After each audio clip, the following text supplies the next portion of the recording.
27 juin 2016, bienvenue à toutes et à tous. Bonsoir Karine. Bonsoir Elias, bonsoir à tous. On commence Karine avec un plan de sécurité pour les Outre-mer. Il a été présenté cet après-midi au ministère de l'Intérieur et s'articule autour de 3 axes, parmi eux le renforcement des moyens et des effectifs.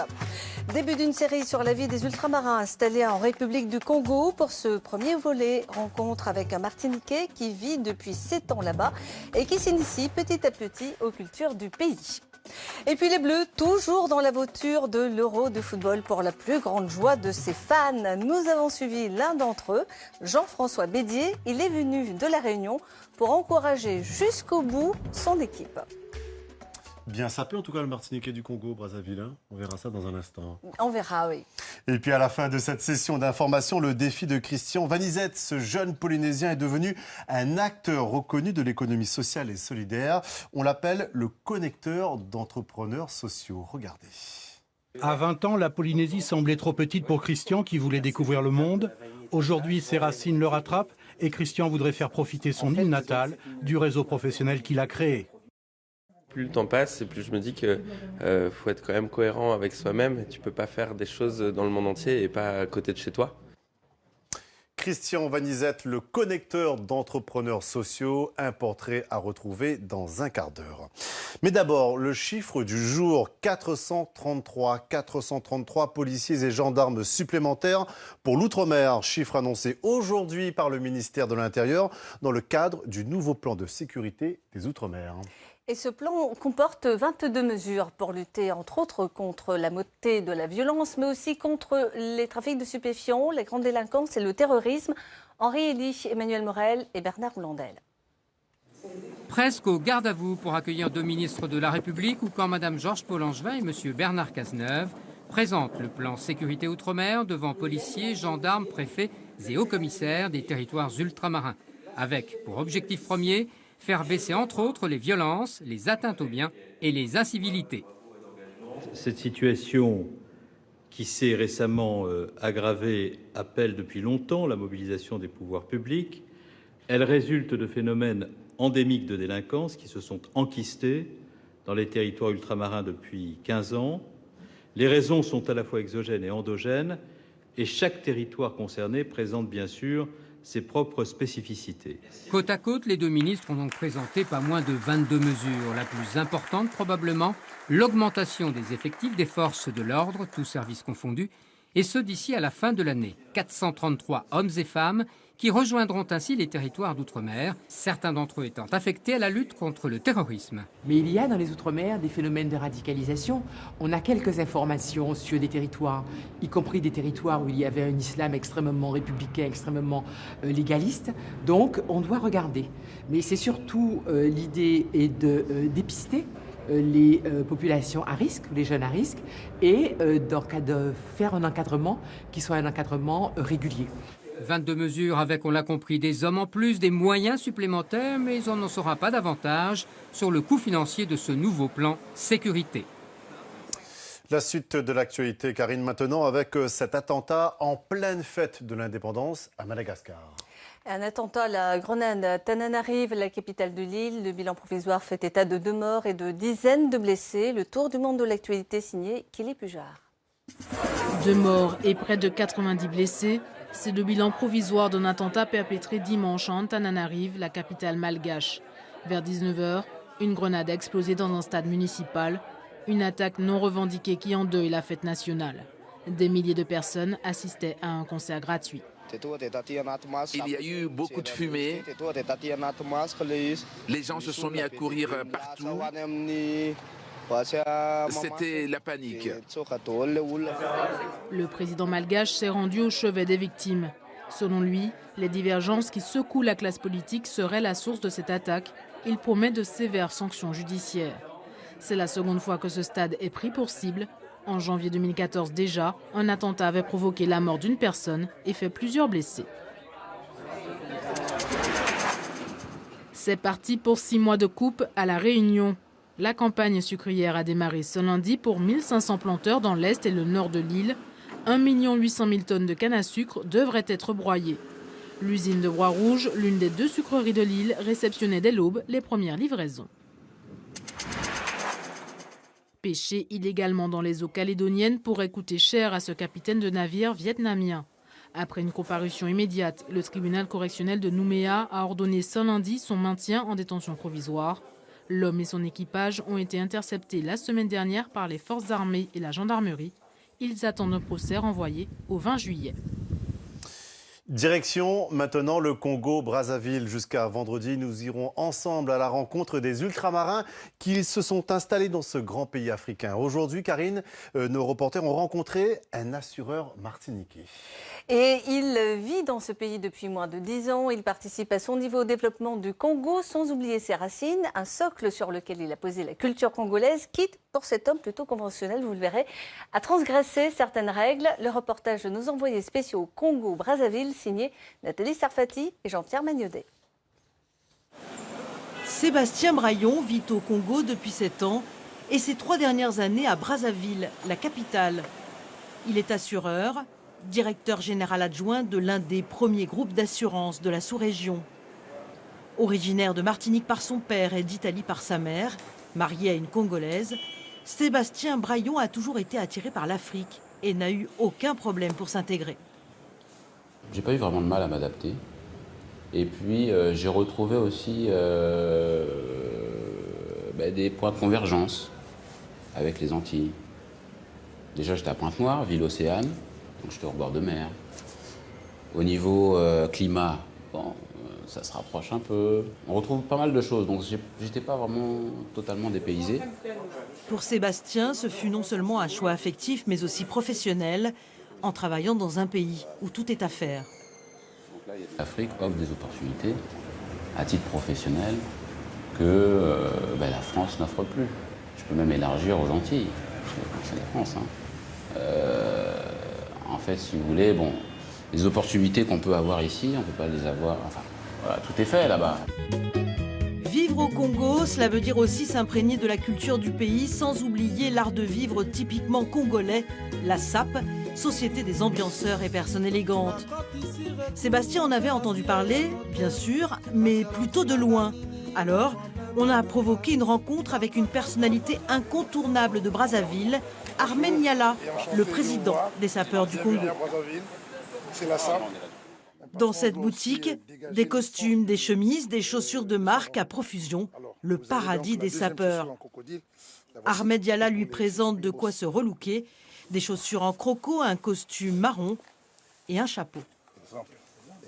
Sébastien a bien du mal à abandonner son costume strict bleu marine, mais il accepte de jouer le jeu. Et voilà, encore un accessoire de plus. Okay. Et voilà un patron, voilà un bel homme, voilà un homme relooké, voilà un homme qui a présenté l'art de savoir s'habiller. C'est différent de ce que je peux porter tous les jours, mais bon. J'aime bien le chapeau, ouais. Après, c'est vrai que moi, je suis plutôt dans les couleurs, souvent du bleu. Beaucoup de bleu, plutôt sombre. Se saper, c'est une manière de défier la morosité dans un contexte qui ne le permet pas toujours. C'est le cas pour Sébastien qui se sera autorisé une après-midi de folie dans la peau d'un sapeur congolais. Et demain, suite de cette série de reportages au Congo-Brazzaville. L'une de nos envoyées spéciales, Nathalie Sarfati, nous rejoint à l'instant. Bonsoir Nathalie. Bonsoir Eliane, bonsoir Karine. Bonsoir Nathalie, qu'est-ce qui a poussé ces ultramarins à partir s'installer en Afrique ? Ce sont des raisons assez différentes, des concours de circonstances. On est marié à une Congolaise ou un Congolais. On rejoint une famille au départ. On est né aussi au Congo. Ça va être le cas d'une des personnes qu'on a rencontrées. Mais au final, tous vivent au Congo et ils le vivent bien. Ils sont ravis d'abord parce qu'ils affirment haut et fort quand même leurs origines aussi africaines et ils veulent participer au développement de l'Afrique. Ils veulent créer un pont entre les Caraïbes et l'Afrique. Alors, loin de leur île, ces expatriés, vous venez de le dire, n'oubliez pas leurs racines quand même. Exactement. Alors, ce sont des façons différentes de vivre ces Antilles au Congo. C'est par exemple porter du madras. C'est essayer, ce qui concerne Sylvie Bayonne, par exemple, lorsqu'elle fait un festival de musique, de faire venir des ultramarins, des artistes ultramarins au Congo. Ou enfin, bien sûr, dans la nourriture, puisque on n'est pas si éloigné que ça en termes de nourriture des Antilles. Voilà. Merci Nathalie Sarfati. Et je note quand même que le centimètre de crocodile vaut 30 €, si je vous ai bien suivi, Ça, que le pour costume, les sapeurs. ouais, pour les sapeurs, et que le costume plus les chaussures, en gros, ça vaut 200 000. Le monsieur que vous avez vu dans le reportage est le champion du monde des sapeurs en croco et en python. Et effectivement, il a un costume 3 pièces avec chaussures qui vaut vraiment très très très cher. 200 000 €. À peu près. À peu près. Merci Nathalie Sarfati. Et tous les personnages que vous venez d'évoquer, eh bien, nous les retrouverons tout au long de la semaine dans Infosoir. Les Bleus retiennent une nouvelle fois leur respiration après le match haletant hier face à l'Irlande. Les footballeurs français connaîtront ce soir l'identité de leurs adversaires pour les quarts de finale de l'Euro. Une rencontre que ne manquera pas une nouvelle fois Jean-François Bédier. Et ce fan inconditionnel des Bleus a quitté son île natale, La Réunion, pour se rendre à Paris. Il suit tous les grands événements de l'équipe de France. Et cette année, le Réunionnais a une raison supplémentaire d'être fier des Bleus. Car un Réunionnais comme lui fait le bonheur des supporters français, un certain, je ne sais plus son nom, Dimitri Payet, Massiré Correa et Nordine Betsmain. Il porte haut, fort et loin les couleurs de la Réunion. En plein cœur du centre de Lyon, les Bédiers sont les ambassadeurs de l'île Bourbon et les plus grands admirateurs de Dimitri Payet. Pharmacien de profession, habité par la passion, il se transforme en fervent supporter. Jean-François et Virginie sont arrivés dans l'Hexagone pour suivre leur 3e championnat d'Europe. C'est le premier Réunionnais qui joue dans une grande compétition internationale pour son équipe de France. Nous sommes Français, nous sommes fiers d'avoir un représentant de la Réunion qui honore la France. Jean-François Bédier cumule 7 Coupes du Monde et 3 championnats d'Europe. On est des fans de foot, on est allé au Brésil la dernière fois, on s'est amusé, ça nous permet de voir du monde, les gens, il y a une ambiance pas possible, c'est du tonnerre. Quand on est passionné, voilà quoi, il me manque le billet de la finale qui est chez un ami à Marseille, où je irai le récupérer puisque je vais le 30 à Marseille. Dimitri Payet, Dimitri Payet, Dimitri Payet. Sur le chemin du stade de Lyon, les Bédiers fraternisent avec de nombreux supporters venus des 4 coins d'Europe. Parmi les 57 000 spectateurs, les Réunionnais se font entendre.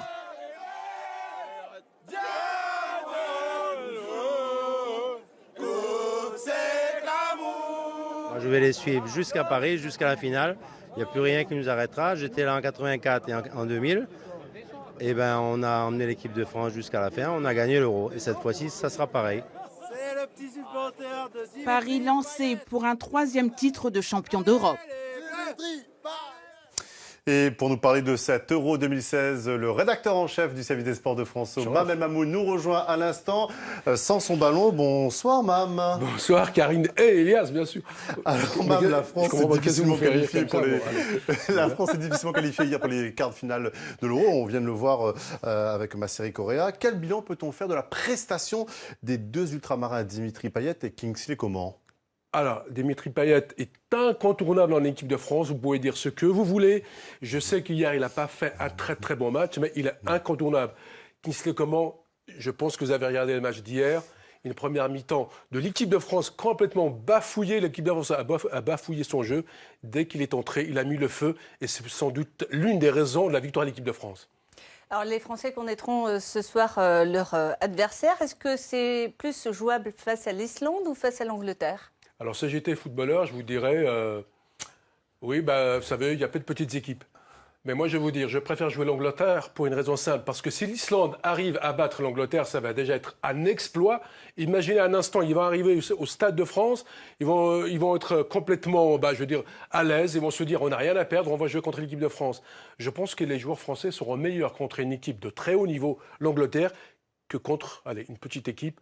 330 000 habitants en Islande, il y a plus de moutons que de joueurs, plus de moutons que d'habitants. Je préfère jouer l'Angleterre. Vous y allez, hein, c'est un peu fort. Donc c'est un peu la fort France quoi va gagner. Je préfère jouer l'Angleterre, voilà.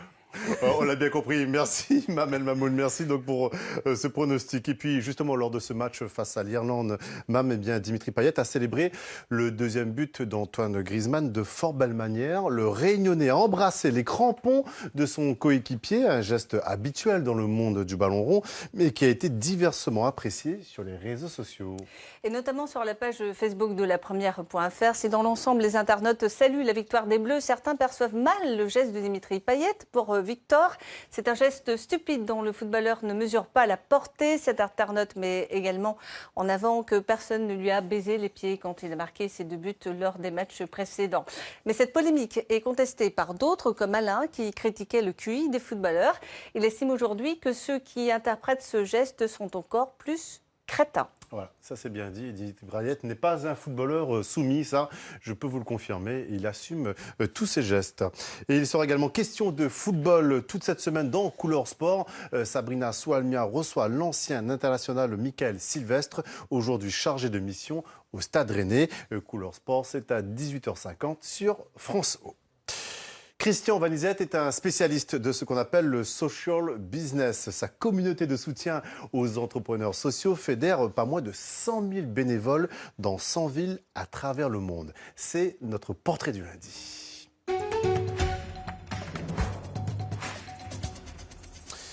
Christian Vanizette est né en Polynésie française. L'entrepreneur de 27 ans vit aujourd'hui à Paris où il est devenu un acteur reconnu de l'économie sociale et solidaire. Make Sense, sa plateforme numérique, met en relation les jeunes startups. Jean-Louis Ravalet, Olivier Journiat.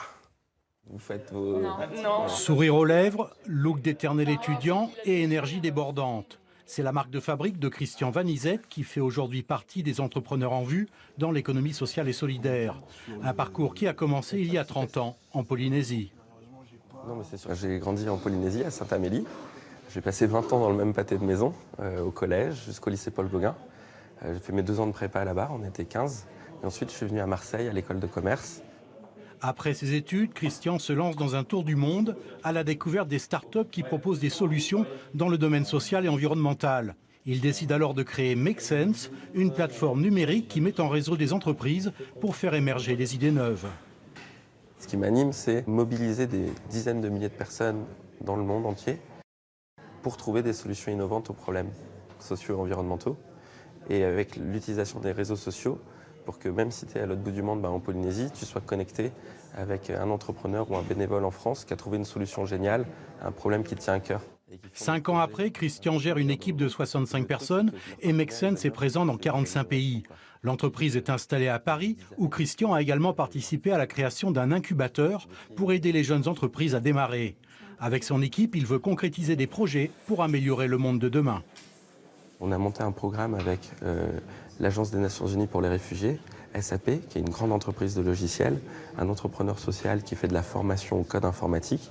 Et il y a 20 000 personnes qui vont être formées au code dans les camps de réfugiés au Liban, en Turquie et en Jordanie, pour ensuite pouvoir trouver un travail, parce qu'en fait, il manque de codeurs dans le monde entier.